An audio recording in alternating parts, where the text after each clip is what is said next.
On January 15th, Animal Crossing's New Horizons gets a new lease on life and also a new mortgage to pay off when the beloved debt, yard work, and interior decoration sim comes to Switch 2. And if you happen to be one of the 50 million people who bought Animal Crossing on the original Switch, you'll be happy to hear that you can upgrade to the Switch 2 version for just $5. Meanwhile, if you're still playing on Switch 1, you'll also be getting access to a ton of new features with the 3.0 update, which adds a bunch of stuff like hotel renovation and in-game items based Legend of Heroes Trails Beyond the Horizon, which is the 17th installment in the Legend of Heroes series, or the 13th installment in the Trails series, and a direct sequel to 2022's Legend of Heroes Trails Through Daybreak 2. You got all that? That's coming to all the Switches, PlayStations, and PC.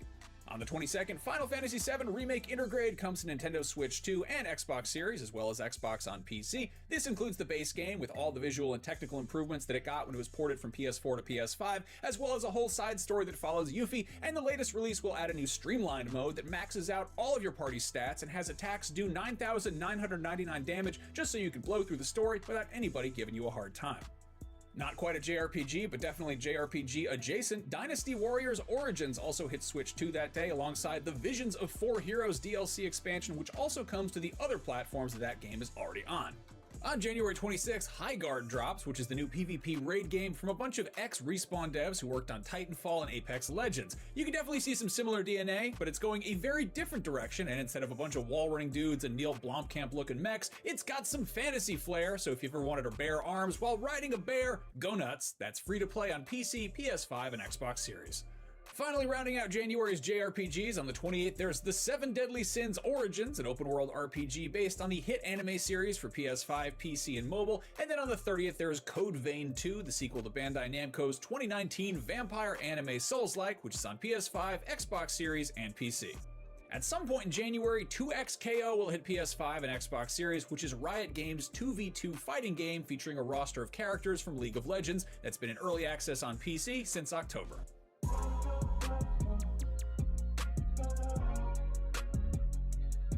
JRPG season continues into February. On February 5th, Dragon Quest VII Reimagined hits PS5, Xbox Series, both Switches, and PC. Originally released stateside for PlayStation 1 way back in 2001, and then 3DS 15 years after that, it is now getting another modern overhaul. JRPGs aren't exactly known for being concise, but this one is infamously beefy, so don't be surprised if you sink 100 hours into it just doing the main quest.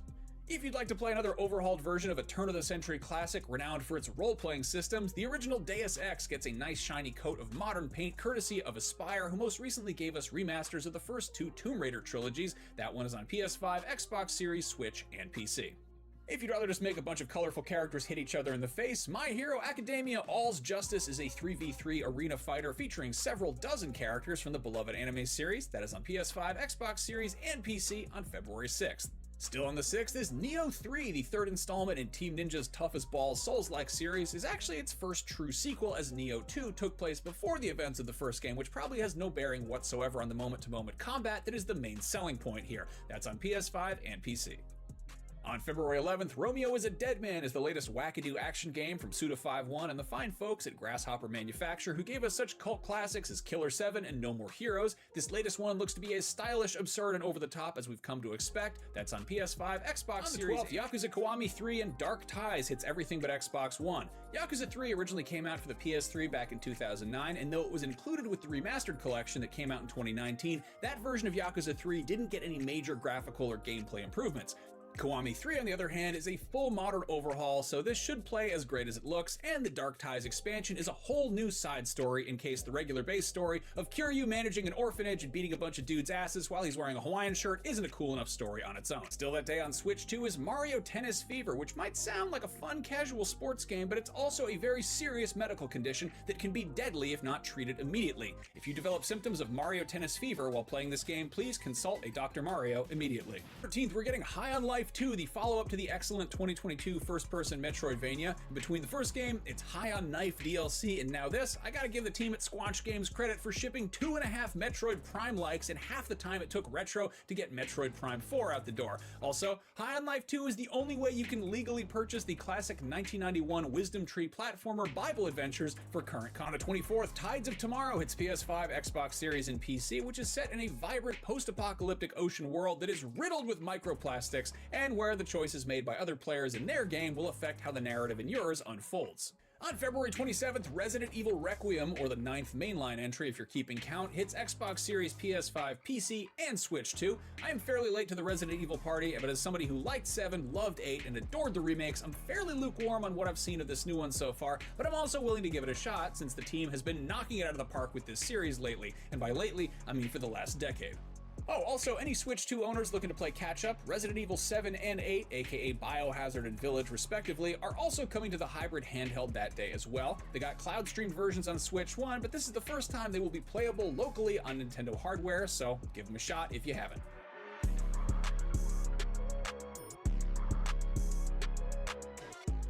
On March 5th, Pokemon Pokopia comes to Switch 2, which sort of looks like Animal Crossing, except you play as a Ditto, who is masquerading as a human being, something that will never not be completely unsettling. Why is that Ditto doing that? I don't know. They did that in the live-action film, and I wasn't fond of it. It was very weird to look at. I didn't want to see them doing that, and they did it anyway. Anyway, now it's a whole game. Hitting PC, Xbox Series, and PS5 on March 12th is John Carpenter's Toxic Commando, which is a post-apocalyptic co-op FPS that's been developed by the World War Z team with some input from the legendary horror filmmaker turned grouchy hardcore gamer, and it looks like it'll sit well with anybody wishing that Left 4 Dead hadn't been, well, abandoned in a seemingly deceased state. That same day on PC is Solasta 2, the follow-up to the well-received 2021 tactical CRPG, which should probably click well with anybody who's had their fill of Baldur's Gate 3 but needs to kill some time until Larian eventually puts out Divinity. Also on March 12th, Fatal Frame 2 Crimson Butterfly Remake hits all the newer consoles and PC, and that is a modern do-over of the 2003 survival horror game that's sort of like Pokemon Snap but with scary ghosts instead of cute animals. If you'd like to play a game about making friends with scary animals, on the 13th there's Monster Hunter Stories 3 Twisted Reflection for those very same platforms, which puts a more conventional turn-based JRPG spin on Capcom's beloved creature clobberer. If you're more into big, huge, sprawling open-world RPGs with fast-paced real-time combat and very pretty graphics, on the 19th there is Crimson Desert, the single-player spin-off of Black Desert Online that is on Xbox Series, PS5, and PC. Meanwhile, if you'd rather just shoot some old-timey cartoon critters and criminals, Mouse PI for Hire looks like a boomer shooter with some good old-fashioned Cuphead aesthetics, and that is coming to everything. On March 26th, there's Screamer for PS5, Xbox Series, and PC. I heard about this game a while ago and I was wondering what was taking so long because the gameplay looked like it was in a pretty good state, and then a trailer dropped during the Game Awards that answered the hell out of that question. In addition to being a racing game, this is also a cyberpunk anime, and it sure looks like those cutscenes took quite a while, so if you ever wished for a cross between Redline and Initial D, where you actually got to play the races, here you go.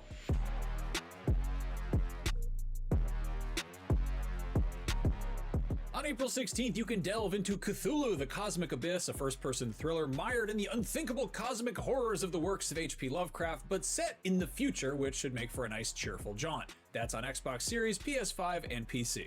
On April 24th, Pragmata drops on all the newer consoles and PC, which at one point looked like Capcom's answer to Death Stranding, but also has some Vanquish vibes, and which later on fans were speculating was a Mega Man reboot, but it seems like it's wholly its own thing, where a spaceman and a little girl hack a bunch of robots and then blow them up for reasons that will be hopefully explained.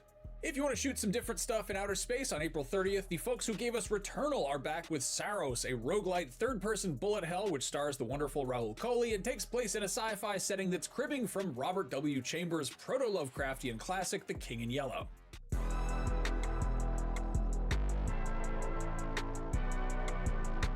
On May 8th, Mortal Kombat 2 hits theaters, the first of two very fun-looking fighting game movies we're getting this year. Something I very much appreciated about the first movie is they didn't make use of the whole roster and saved some big names for round 2, namely Johnny Cage, who's looking to be very much the central focus of the sequel, and he's being played by the ever-delightful Karl Urban. Very excited to watch him do a split and punch someone in the groin.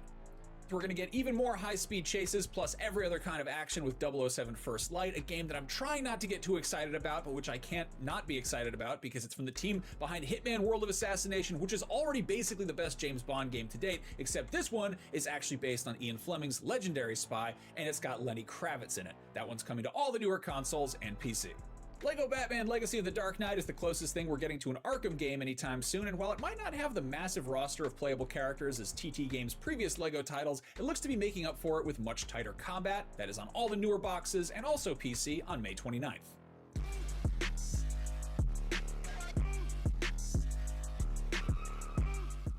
Symphonic, the studio that gave us asymmetrical multiplayer horror games based on Friday the 13th, Killer Clowns from Outer Space, and Predator, are giving the granddaddy of all slashers the same treatment with John Carpenter's original Halloween, which will have a single-player mode this time around. That one's coming to Xbox Series, PS5, and PC on September 8th, which is not actually Halloween, but hey, close enough. On September 9th, Phantom Blade Zero hits PC and PS5, which looks like a Souls-like and kind of like a hack-and-slash action game. While it is an action RPG that does involve hacking and slashing, it's apparently doing its own thing that is somewhere in the middle or none of the above. Whatever the hell it's doing, buzz on this one is killer.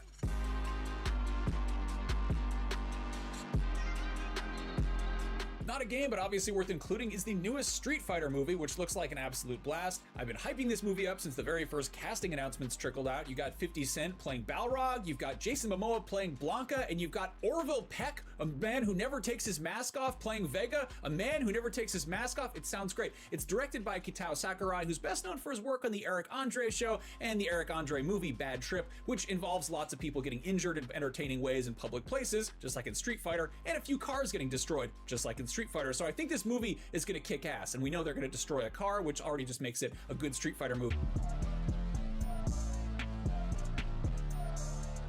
And of course, I don't even need to tell you about this, but the biggest game of 2026, the 2020s as a whole, and possibly all time, assuming it ever actually comes out, is Grand Theft Auto 6, which is hitting Xbox Series and PS5 on November 19th, so now's a good time to start thinking of reasons that you are not spending Thanksgiving with your family. Basically, every other game in development right now is steering clear of this game. At this point, we've been waiting so long for this game that it's a stop 6, which lets you strategically square off with some Cylons on PC.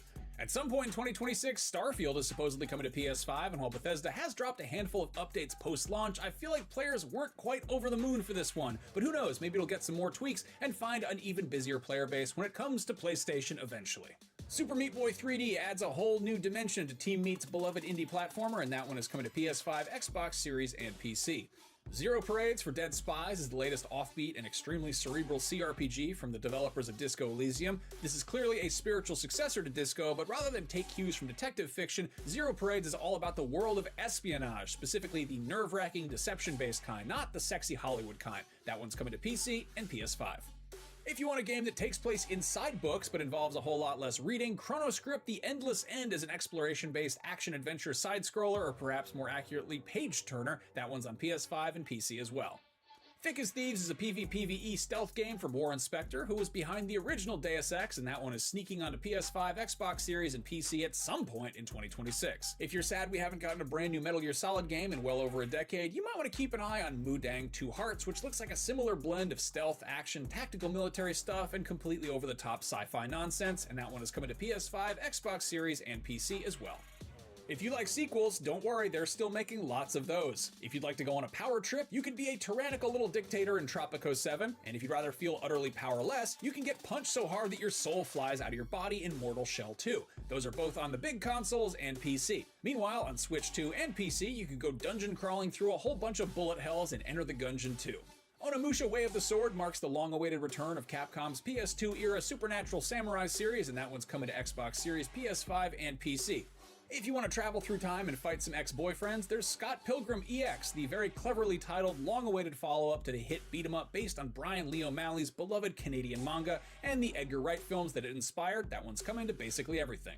Speaking of Canadians, Marvel's fan-favorite Knucklehead finally slices and dices his way onto PS5 sometime in the fall. Insomniac's long-awaited Wolverine game is clearly not shying away from an M rating, but hopefully it's got as much brains and heart as it does blood and guts, which it has a lot of. Two other Marvel games are also in the works, expected in 2026 at some point. There is Skydance's Marvel 1943: The Rise of Hydra, which features Cap and Black Panther's grandpa, who's also Black Panther, fighting in World War II. That one's on PS5, Xbox Series, and PC. And then there is Marvel Tokon Fighting Souls on PS5 and PC, which is a fighting game from Arc System Works that looked like it.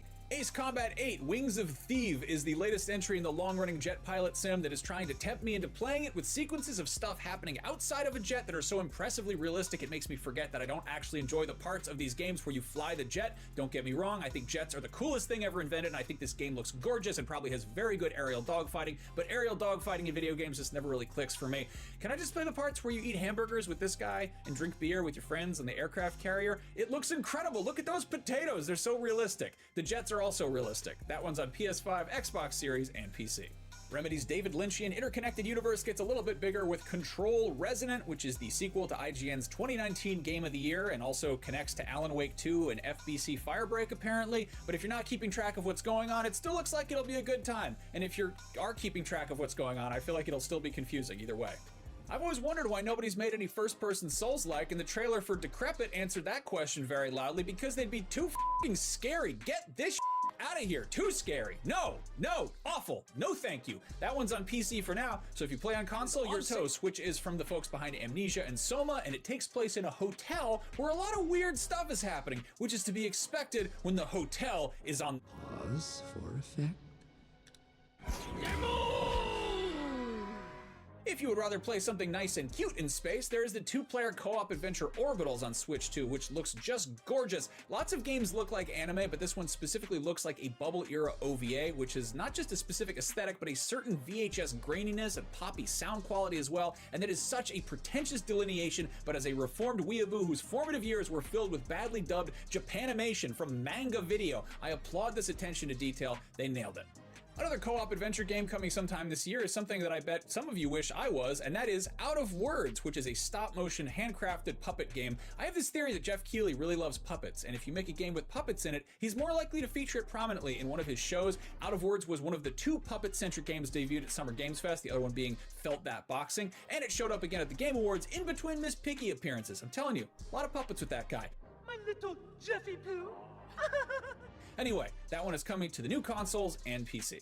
Star Wars Galactic Racer is hitting PS5, Xbox Series, and PC at some point in 2026, and I am stoked. Like 10 years ago, even longer than that, when it was announced that EA had the Star Wars license, I was like, they should get the people who do Burnout and Need for Speed to make a pod racing game, and well, it took a minute, but we're getting something even better. A studio founded by a bunch of ex-Criterion devs is making a game exactly like that, and EA has nothing to do with it, and also, it isn't just pod racing, it's got a bunch of other speeders and stuff too, which reminds me of the criminally underrated 2000 vehicular combat game coming out at some point on PC and PS5. This is a dungeon crawler action game that has some major lollipop chainsaw vibes, but it's actually from a new studio founded by Hiroyuki Kobayashi, who among other things worked on Devil May Cry, Resident Evil, and Dragon's Dogma while he was at Capcom for a million years. Tank Rat is a game where you drive a cool tank around and shoot stuff while also exploring and finding new stuff to make your tank even cooler, and it reminds me of a modern version of Blaster Master. You guys remember Blaster Master? No? Well, it sort of looks like this, except really old. Tank Rat is coming to PS5 and PC. Cinder City is an open-world MMO tactical shooter that looks like it has literally everything in it, and that's coming to PC at some point, though looking at this game in action, I also would not be surprised if it was coming out in 2027 or later. Lords of the Fallen 2 is the sequel to the 2023 Souls-like, which was itself the reboot of a game already titled Lords of the Fallen, so this is technically the third Lords of the Fallen game, but no one cares, I'll stop talking about it now. That's on the newer non-Nintendo consoles and PC.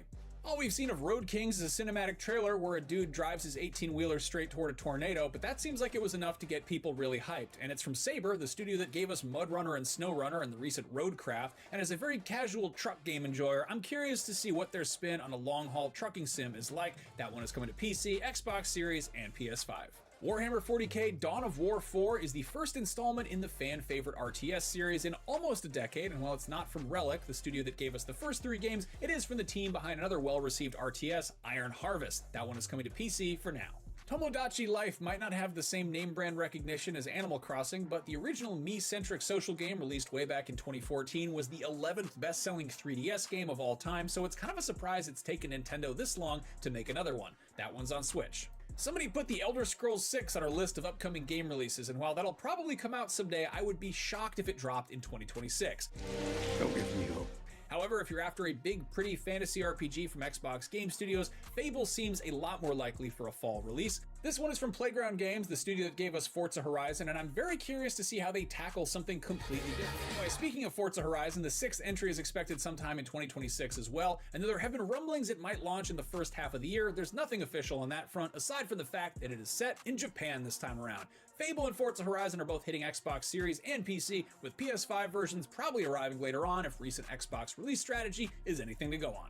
Gears of War turns 20 in 2026, and to mark the occasion, we are hopefully getting a brand new installment with E-Day. This is a prequel set 14 years before the first game, and will follow Marcus Phoenix during the events of Emergence Day, which is when the big scary guys you've been shooting at and chainsawing into pieces in all the other installments first started coming out of holes in the ground. That'll be on Xbox and PC for sure, and again, maybe PS5 at some point as well. Another major franchise celebrating a big anniversary in the coming year is Tomb Raider, which turns 30. Do you feel old yet? To celebrate, we're getting Legacy of Atlantis, a full ground-up Unreal Engine 5 remake of the original Tomb Raider. It certainly looks pretty, but I'm curious how much it plays like the original. If you ever wished for a distant prequel to the Plague Tale games that swapped the medieval European setting for an ancient Greek one, well, that is very specific, and you're in luck because that is exactly what Resonance of Plague Tale Legacy is, and that one is coming to Xbox Series, PS5, and PC. The Adventures of Elliot, the Millennium Tales, is the latest game from the folks behind Bravely Default and Octopath Traveler, and hopefully you won't have to wait 1,000 years to play it. That one is coming to all the newer consoles and PC. Usually it's bad when your game freezes, but sometimes that is a feature, not a bug, like in the bleak, frigid survival game Black Frost, The Long Dark 2, or Frost Rail, a survival game that is also bleak and frigid, but hey, at least you have a train. Those are both coming to PC. And then of course there's also Ikuma the Frozen Compass, which is a coming-of-age story set in the Arctic which seems frigid, but less bleak, and that one's on PC as well as Xbox Series and PS5. If you'd like to try your hand at surviving while submerged in melted ice, i.e. water, Subnautica 2 is hitting early access on PC and Xbox any day now, and by now, I mean at some point in the coming future. Probably 2026, but who knows. If you'd rather go on adventures above the waves, Sea of Remnants is a bright and colorful open-world RPG which is slated to hit PC and PS5 at some point, and if you prefer rails to sails, there's also Dench Attack, which looks like Jet Grind Radio, except you play as a train. Sure, why not? That's on PC as well as Xbox Series and PS5. At some point, the Duskbloods is coming out, which is From Software's Switch 2 exclusive foray into the world of PvE multiplayer. I know I'm not the only one who's disappointed that something that looks so much like Bloodborne isn't a conventional action RPG. Men and not just men in animal masks, well, get a load of Kusan's City of Wolves. It is exactly what I just described in this video that you're watching. That one is coming to PC as well as Switch, Xbox Series, and both the PlayStations. Prince of Persia: The Sands of Time has been in development for several dump trucks worth of hourglass-grade silica powder, but at some point this year, that one is supposedly coming out, and hopefully it's worth another Ubisoft remake we've been hearing about for almost as long as Assassin's Creed 4 Black Flag, which isn't even officially announced yet, but which will presumably come to modern consoles and PC if and when it ever comes out. Valor Mortis is another first-person action Souls-like from the studio behind Ghost Runner, which also, again, seems like a novel idea, but hopefully it has less spiders than that decrepit game. That one is coming to Xbox Series, PS5, and PC. Originally slated for a fall 2025 release, Directive 8020, a Dark Pictures game, is the latest cinematic choose-your-own-adventure from the folks at Supermassive, which is coming to Xbox Series, PS5, and PC. A lot of these games are coming to Xbox Series, PS5, and PC, and I feel crazy saying those words over and over again. Oh, and in case I don't see you, good afternoon, good evening, and good night. Dune Awakening has been going strong on PC for a while now, and at some point in the foreseeable future, it'll be getting Xbox Series and PS5 versions as well, so everybody can play in the big old sandbox full of worms. And last but not least, 2026 marks the 30th anniversary of the launch of the Pokemon series. In addition to Pokopia, we're also getting the strategy game Pokemon Champions, but I have a hunch that those aren't the only two Pokemon games that'll be dropping this year, but they're the only two we officially know about right now. I got 6 reasons why. Now, I have no doubt in my mind that there's some big, huge, obvious game coming out in 2026 that we totally forgot.